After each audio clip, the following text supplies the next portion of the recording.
அனைவருக்கும் சிங்காரம். இந்த வீடியோ பதிவேற்றம் செய்கிறேன். அதாவது இன்று நான் மதுரைக்கு வருவது ஏற்கனவே கூறியிருந்தேன். கடந்த 40 தினங்களுக்குள் இது 6வது முறை. வெள்ளிக்கிழமை அன்று நடந்ததை நான் பதிவேற்றம் செய்யவில்லை. அதை பற்றி பல நபர்கள் ஃபோன் போட்டு ஏன் பதிவேற்றம் செய்யவில்லை என்று கூறினார்கள்.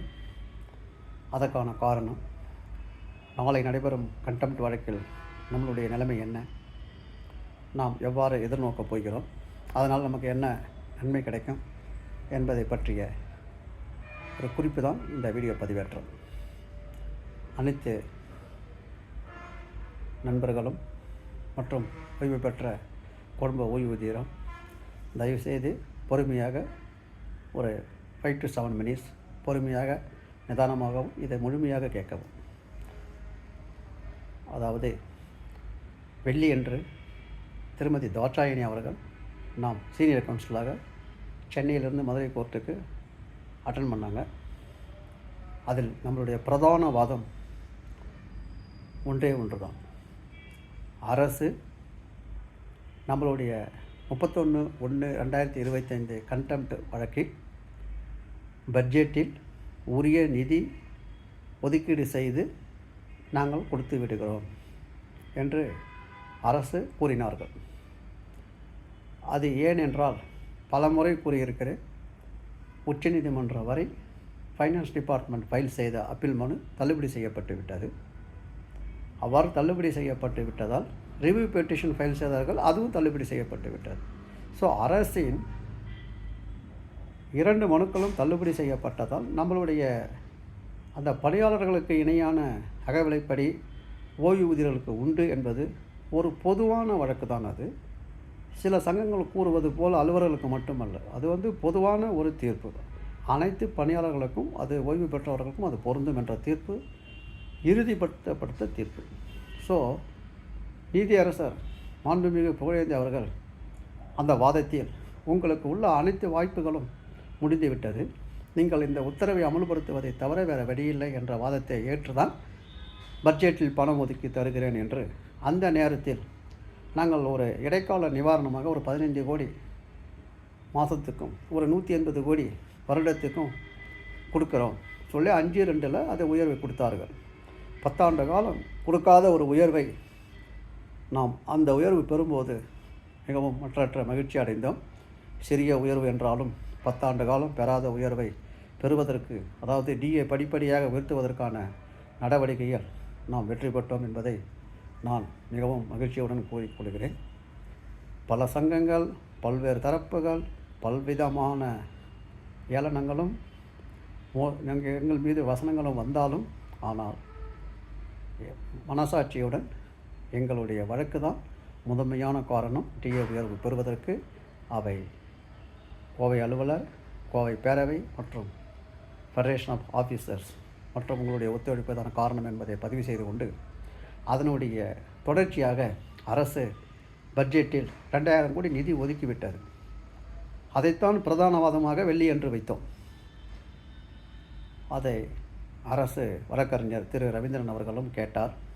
கேட்டுவிட்டு எனக்கு ஒரே ஒரு நாள் டைம் கொடுங்கள், நான் ஒரு நல்ல முடிவுடன் வருகிறேன் என்று 1 day டைம் கேட்டார். ஒரே ஒரு நாள். நாம் மறுப்பு தெரிவித்தோம். ஆனால் நீதியரசர் கோவப்பட்டார். ஒரு நாள் தானே டைம் கேட்குறாங்க, அதற்குள்ளே என்ன ஆகிட போகுது என்று நீதியரசர் நம் சைடும் கொஞ்சம் கடிந்தார். உடனே நாளை வழக்கு ஒத்தி வைக்கப்பட்டது. இதுக்கு இடையில் நம் வழக்கறிஞர் திரு தாட்சாயணி அவர்கள் அரசு வழக்கறிஞராக அமர்த்தப்பட்டு விட்டார். இது நாம் எதிர்பார்க்கவில்லை. ஏனென்றால் வெள்ளியன்று நம்ம வழக்குக்கு அட்டன் பண்ணவர் திங்களன்று அவர் நம்ம வழக்குக்கு வர முடியாத ஒரு சூழ்நிலை உருவாகிவிட்டது. ஏனென்றால் அவர் அரசு வழக்கறிஞராகிவிட்டார்.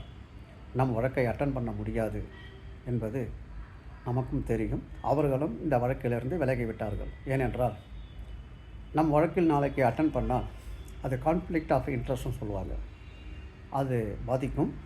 ஆகையால் இந்த சிச்சுவேஷன் நேற்று ஒரு 12 மணிக்கு தான் எனக்கு தெரியும். நானும் சிறிது வருத்தப்பட்டேன்.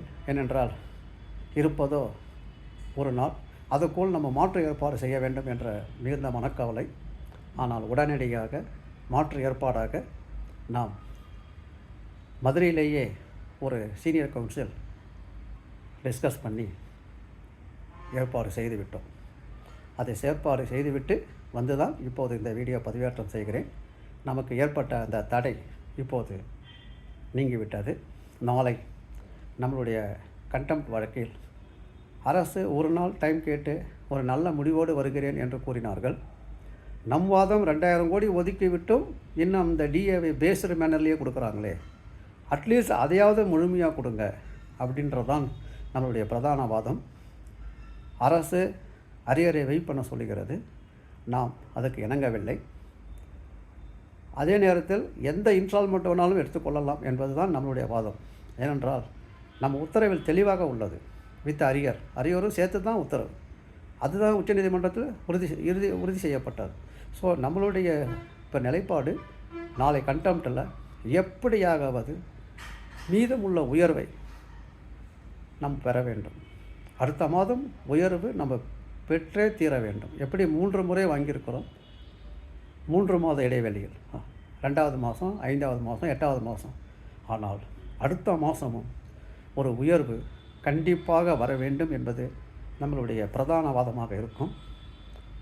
மீதமுள்ளதை எப்போது கொடுக்கப் போகிறார்கள், அதுக்கும் நாம் அரசிடமிருந்து ஒரு பதில் எதிர்பார்ப்போம். ஸோ இதுதான் நம்மளுடைய நாளைய வழக்கின் நம்மளுடைய தரப்பு வாதம் மிகவும் கடுமையாக இருக்கும் என்பதை கூறிக்கொண்டு, இந்த பேலன்ஸ் டிஏ பெற்றுக் கொடுத்தவுடன் தான் அரியரை பற்றி நாம் பேசுவோம். அதுவரை பேச மாட்டோம். இதை தவறாக சித்தரிக்கும் மாற்றுச் சங்கங்களை பற்றி கவலைப்படாதீர்கள். அவர்களெல்லாம் பேசத்தான் முடியும், காரியம் சாதிக்க முடியாது. ஏனென்றால் பல முறை கூறியிருக்கிறேன், பிரதான வழக்கு நம்மளுடையது. அதை மீற யாருக்கும் அதிகாரம் இல்லை. அதை நாம் திறமையுடனும் கருத்துடனும் மிகவும் பொறுமையுடனும் கையாளுவோம். 10 ஆண்டு காலம் பெறாததை அரசின் நிதி நிலைமையும் நாம் கருத்தில் கொள்ள வேண்டும். படிப்படியாக கொடுத்து வருகிறார்கள். அதற்கு அரசுக்கு நாம் நன்றியும் செலுத்த வேண்டும். ஒரு பிரச்சனை 10 ஆண்டு காலம் இல்லாத ஒரே ஆண்டில் உடனடியாக தீர்க்கிறார்கள் என்றால் அது உச்சநீதிமன்றம் வரை நம்ம சென்றதால் தான். அது கொடுத்து கொண்டு இருக்கிறார்கள். அடுத்த மாதம் உயர்வு பெறுவதற்கு அனைத்து முயற்சிகளும் செய்கிறோம். மீதம் உள்ளதை வெகு விரைவில் பெறுவதற்கு நீண்ட கால தாமதம் ஆகாமல் நாம் உடனடியாக அந்த டிஏவை அப்டேட் பண்ண வேண்டும். சர்விங் எம்ப்ளாய்க்கு ஈக்குவலாக அப்படின்ற முயற்சிகள் தான் தீவிரமாக இருக்கிறோம் என்பதை கூறிக்கொண்டு, அனைத்து ஓய்வு பெற்றவர்களுக்கும் நாளை நல்ல ஒரு முடிவை அரசு நமக்கு தரும் என்று எதிர்பார்த்து நாமும் அதை பெற்று தருவோம் என்று கூறிக்கொண்டு, இந்த வீடியோ இதுவரை பார்த்ததுக்கு நன்றி கூறி விடைபெறுகிறேன். மீண்டும் நாளை நடக்கும் வீடியோ அப்டேட்டை நான் செவ்வாய் அன்று காலை பதிவிடுகிறேன். ஏனென்றால் நாளைக்கு கண்டெம்ட் வழக்கு முடிந்தவுடன் நான் சென்னை செல்ல வேண்டும். நைட்டு 12 மணி ஆகிடும். அந்த கொஞ்சம் நேரம் ரெஸ்ட் எடுத்துகிட்டு முடிஞ்சால் நைட்டோ இல்லை மார்னிங்கோ அடுத்த வீடியோ அப்டேட் கொடுக்குறேன். நம்மளுடைய வீடியோ அப்டேட் நான் கொடுப்பது என்பது ஒரு இன்ஃபர்மேஷன், என்ன நடக்கிறது, என்ன நடந்தது, நாம் எப்படி நம்மளுடைய ஸ்டேட்டஸ் இருக்கிறது என்பதை சொல்லுவோம். மற்ற சங்கங்களை இப்போது தேவையில்லாத நாங்கள் தான் பெற்றோம், நாங்கள் தான் செஞ்சோம் என்ற வாதங்களெல்லாம் நீங்கள் நம்ப வேண்டாம். நீங்கள் செய்வதெல்லாம் ஒவ்வொரு வீடியோவிலையும் நான் கூடுவது ஒன்றே ஒன்று தான். மீண்டும் மீண்டும் சொல்வதன் காரணம் அதில் ஒரு அர்த்தம் உள்ளது. ஓய்வு பெற்ற அனைவரும் இனியாவது புரிந்து கொள்ளுங்கள், ஒன்றுபடுவோம், கோவை பேரவையில் ஒருங்கிணைவோம். அரசு ஊழியர்களுக்கு இணையான அனைத்து பண பலன்களையும் நாம் பெறுவோம் என்று கூறி ஒற்றுமையை பலப்படுத்துவோம். 18,000 பேர் உள்ள கோவை பேரவையின் உறுப்பினர் சேர்க்கையை எவ்வாறு 6 மாத காலங்களுக்குள் 4,000 18,000 கிட்டத்தட்ட 14,000 பேர் புதியதாக இணைந்துள்ளார்கள். அதை மீண்டும் 25,000 லெவலுக்கு உயர்த்துவதற்கு நீங்கள் அனைவரும் தயவு செய்து பாடுபடுங்கள். பாடுபட்டு கொண்டிருக்கும் அனைவருக்கும் நன்றி கூறி மீண்டும் இந்த மெம்பர் எண்ணிக்கை 25,000 ஆக வேண்டும் என்று உங்களிடம் வேண்டிக் கொண்டு நான் விடைபெறுகிறேன். நன்றி. மீண்டும் ஒரு உயர்வு கிடைக்கும் அடுத்த மாதம் என்ற ஒரு நல்ல செய்தியோடு அடுத்த வீடியோ பதிவேற்றம் செய்கிறேன். நன்றி, வணக்கம்.